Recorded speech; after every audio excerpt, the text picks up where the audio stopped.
peaks olema ideaalselt suhe eluga. Mul on ettepanek, ma ei saa määrata, aga mul on ettepanek, et ellu võiks suhtuda nagu sõpra. Elu on nagu sõber, elu suhtes tuleb avatud olla, turvaliselt keha ja meele jaoks, aga täielikult avatud, piirideta avatud. Elu suhtes tuleb huvi tunda ja mis on väga oluline, et elu tuleb kergelt elada, kergusega tuleb suhtuda ellu. Elu võiks võtta nagu ühte mängu, küll tõsist mängu, mida tuleb keskendunult ja teadlikult mängida ja teadlikult luua.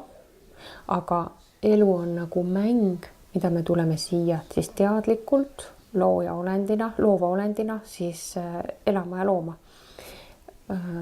Ehk siis tuleks raskus vabaks anda. Mõni inimene oskab kõike väga raskeks luua, segaseks, keeruliseks luua. Õpime keskenduma lahendusele ja õpime kergusega looma. Elu on suur mäng. See on tõde.